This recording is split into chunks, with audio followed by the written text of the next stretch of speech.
ಜಂತರ್ ಮಂತರ್ನಲ್ಲಿ ಪ್ರತಿಭಟನೆ ಮುಗಿದ್ರು, ಧರ್ಮೇಂದ್ರ ಪ್ರಧಾನ್ ರಾಜೀನಾಮೆ ನೀಡಿದ್ರು, ವಿಪಕ್ಷಗಳ ಸಮರ ಮಾತ್ರ ನಿಂತಿಲ್ಲ.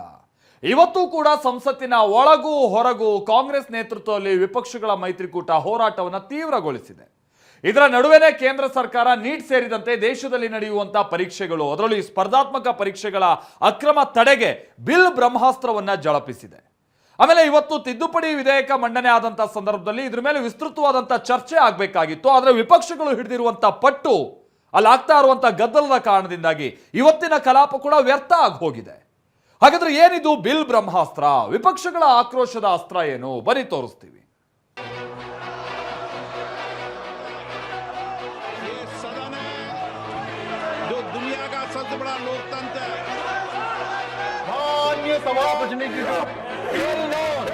Never happened in the history of India.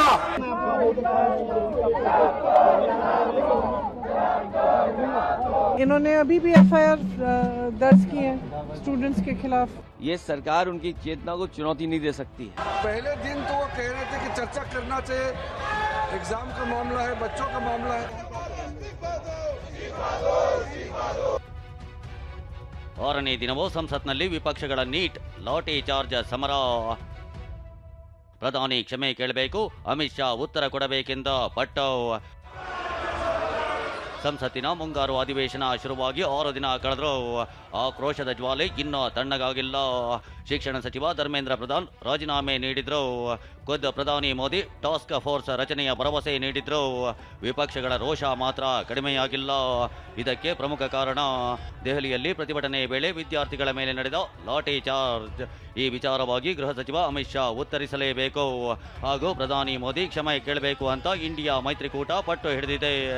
ಇಂದು ಸಂಸತ್ತಿನ ಒಳಗೋ ಹೊರಗೋ ಪ್ರತಿಭಟನೆ ನಡೆಸಿದೆ.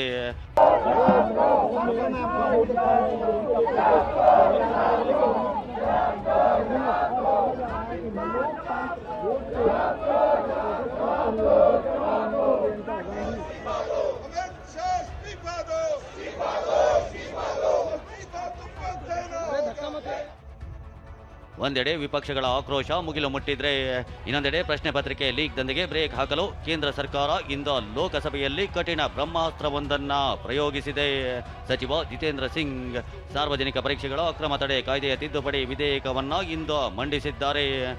I rise to move for leave to introduce the Public Examinations Bracket Prevention of Unfair Means Amendment Bill 2026 to amend the Public Examination Prevention of Unfair Means Bill 2024. Thank you, Speaker sir. ಮಸೂದೆ ಕುರಿತು ನಾಳೆಯಿಂದ ಸಂಸತ್ತಿನಲ್ಲಿ ಚರ್ಚೆ ನಡೆಯಲಿದೆ. 10 ಗಂಟೆಗಳ ಕಾಲ ಚರ್ಚೆಗೆ ಅವಕಾಶವನ್ನು ನೀಡಲಾಗಿದೆ. ಆದರೆ ಕೇಂದ್ರದ ಈ ನಡೆಗೆ ಸೊಪ್ಪು ಹಾಕದ ವಿಪಕ್ಷಗಳು ಸಂಸತ್ ಭವನದ ಆವರಣದಲ್ಲಿ ಪೇಪರ್ ಚೋರ್ ಬ್ಯಾನರ್ಗಳನ್ನು ಹಿಡಿದು ಧಿಕ್ಕಾರ ಕೂಗಿದ್ವು. ರಾಹುಲ್ ಗಾಂಧಿ, ಪ್ರಿಯಾಂಕಾ ಗಾಂಧಿ, ಅಖಿಲೇಶ್ ಯಾದವ್ ನೇತೃತ್ವದಲ್ಲಿಂದು ಪ್ರತಿಭಟನೆ ನಡೆಸಲಾಯಿತು.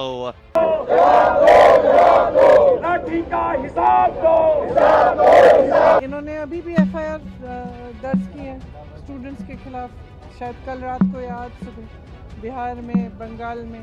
तो ये अपनी आदतों से बाज तो आए नहीं हैं।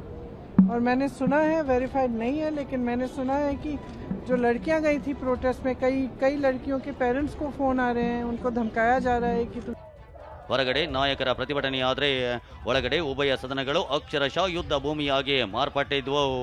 ರಾಜ್ಯಸಭೆ ಆರಂಭವಾಗುತ್ತಲೇ ಸಿಡಿದೆದ್ದ ವಿಪಕ್ಷ ನಾಯಕ ಮಲ್ಲಿಕಾರ್ಜುನ ಖರ್ಗೆ ಸರ್ಕಾರದ ವಿರುದ್ಧ ಅಕ್ಷರಶಃ ಗುಡುಗಿದ್ರು. It is never happened in the history of India that the boys were beaten and they were dragged. ಅತ್ತ ಖರ್ಗೆ ಆಕ್ರೋಶ ಹೊರಹಾಕ್ತಿದ್ರೆ, ಈತ ಲೋಕಸಭೆಯಲ್ಲಿ ಅಮಿತ್ ಶಾ ಉತ್ತರಕ್ಕೆ ಪಟ್ಟು ಹಿಡಿದು ವಿಪಕ್ಷಗಳು ಸದನದ ಬಾವಿಗಿಳಿದು ಪ್ರತಿಭಟನೆ ನಡೆಸಿದ್ವು. ಈ ವೇಳೆ ಸಚಿವ ಕಿರಣ್ ರಿಜಿಜು ಕಾಂಗ್ರೆಸ್ ಉದ್ದೇಶಪೂರ್ವಕವಾಗಿಯೇ ಗದ್ದಲ ಸೃಷ್ಟಿಸುತ್ತಿದೆ ಅಂತ ಆರೋಪಿಸಿದ್ರು. मैं बहुत दुखी मन के साथ कह रहा हूँ, पहले दिन तो वो कह रहे थे कि चर्चा करना चाहिए, एग्जाम का मामला है, बच्चों का मामला है। अब जब चर्चा करने के लिए इतना महत्वपूर्ण बिल लेकर के जब आया है, टाइम भी दे चुके हैं, 6 घंटे स्पीकर साहब ने और टाइम देंगे, आप चाहते तो और टाइम देंगे, फिर भी ये कर रहे हैं, ये अच्छा नहीं लग रहे हैं। मैं कांग्रेस के साथियों को कहना चाहता हूँ, ऐसा काम मत कीजिए। ಹೀಗೆ ಬೆಳಗ್ಗೆಯಿಂದ ಪದೇ ಪದೇ ಗಲಾಟೆ ಆಗಿತ್ತು. ಬಳಿಕ ಉಭಯ ಸದನಗಳ ಕಲಾಪವನ್ನು ನಾಳೆಗೆ ಮುಂದೂಡಲಾಯಿತು. मैं सभा की कार्यवाही कल मंगलवार दिनांक 28 जुलाई 2026 को पुनः 11 बजे तक के लिए स्थगित की जाती है. ರಾಜೀನಾಮೆ ಬಳಿಕ ಮೊದಲ ಬಾರಿಗೆ ಸಂಸತ್ಗೆ ಪ್ರಧಾನಿ ಎಂಟ್ರಿ, ಭವ್ಯ ಸ್ವಾಗತ. ಹೌದು, ಸಚಿವ ಸ್ಥಾನಕ್ಕೆ ರಾಜೀನಾಮೆ ನೀಡಿದ ಧರ್ಮೇಂದ್ರ ಪ್ರಧಾನ್ ಇಂದು ಸಂಸತ್ಗೆ ಆಗಮಿಸಿದ್ರು. ಈ ವೇಳೆ ಪ್ರಧಾನ್ಗೆ ಎನ್ಡಿಎ ಸಂಸದರು ಸಂಸತ್ನಲ್ಲಿ ಶಾಲು ಹೊದಿಸಿ ಪಗಡಿ ತೊಡಿಸಿ ಭವ್ಯ ಸ್ವಾಗತ ಕೋರಿದ್ದಾರೆ.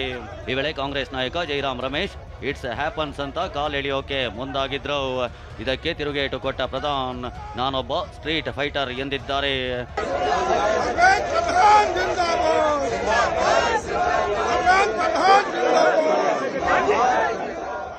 ಈ ಮಧ್ಯೆ ವಿದ್ಯಾರ್ಥಿಗಳ ಮೇಲಿನ ದೌರ್ಜನ್ಯದ ಬಗ್ಗೆ ಇಂದು ಅರ್ಜಿ ವಿಚಾರಣೆ ನಡೆಸಿದ ಸುಪ್ರೀಂ ಕೋರ್ಟ್ ಸಿಜೆಐ ಪೀಠ, ಪ್ರತಿಭಟಿಸುವ ಹಕ್ಕು ಪ್ರತಿಯೊಬ್ಬ ನಾಗರಿಕನಿಗಿದೆ, ಪ್ರತಿಭಟನೆ ಎಂದರೆ ಲಾಠಿ ಚಾರ್ಜ್ ಮಾಡೋದಲ್ಲ ಅಂತ ಪೊಲೀಸರಿಗೆ ಚಾಟಿ ಬೀಸಿದೆ. ಪೊಲೀಸರು ಪ್ರತಿಭಟನಾಕಾರರು ಇಬ್ಬರ ಮೇಲೂ ತನಿಖೆಗೆ ಸೂಚನೆ ನೀಡಿದೆ. ಇನ್ನು ದೆಹಲಿ ಪ್ರತಿಭಟನೆ ವೇಳೆ ಮೊಹಮ್ಮದ್ ಇರ್ಫಾನ್ ಅನ್ನೋರು ಇಡೀ ದೇಶದ ಗಮನ ಸೆಳೆದಿದ್ರು. ಅನಕ್ಷರಸ್ಥರಾಗಿದ್ರು ಮೊಹಮ್ಮದ್ ಮಾಧ್ಯಮಗಳ ಮುಂದೆ ಸಂವಿಧಾನ ಪೀಠಿಕೆಯನ್ನ ಹೇಳಿ ಮೆಚ್ಚುಗೆಗೆ ಪಾತ್ರರಾಗಿದ್ರು. ಇಂದು ಲೋಕಸಭೆ ವಿಪಕ್ಷ ನಾಯಕ ರಾಹುಲ್ ಗಾಂಧಿ ದೆಹಲಿಯಲ್ಲಿರೋ ಮೊಹಮ್ಮದ್ ಇರ್ಫಾನ್ ನಿವಾಸಕ್ಕೆ ತೆರಳಿ ಮಾತುಕತೆ ನಡೆಸಿದ್ರು.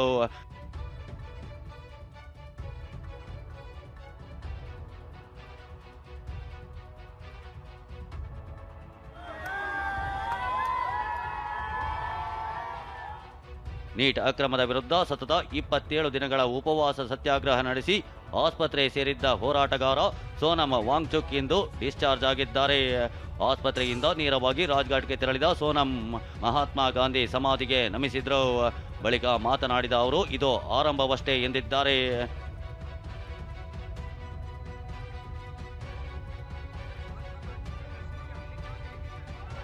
ಮುಂಗಾರು ಅಧಿವೇಶನ ಆರಂಭವಾಗಿ ವಾರ ಕಳೆದರೂ ಒಂದೇ ಒಂದು ದಿನ ಸುಗಮ ಕಲಾಪ ನಡೆದಿಲ್ಲ. ವಿದ್ಯಾರ್ಥಿಗಳ ಭವಿಷ್ಯದ ಜೊತೆ ಚೆಲ್ಲಾಟವಾಡಿದ ಪೇಪರ್ ಲೀಕ್ ದಂಧೆ ಇದೀಗ ಸಂಸತ್ತಿನ ಕಲಾಪವನ್ನೇ ಬಲಿ ಪಡೆಯುತ್ತಿದೆ. ಕೇಂದ್ರದ ಹೊಸ ಬಿಲ್ ಅನ್ನೋ ಬ್ರಹ್ಮಾಸ್ತ್ರ ವಿಪಕ್ಷಗಳ ಈ ಹೋರಾಟವನ್ನ ತಣ್ಣಗಾಗಿಸುತ್ತಾ ಕಾದು ನೋಡಬೇಕಿದೆ. Bureau report, TV9.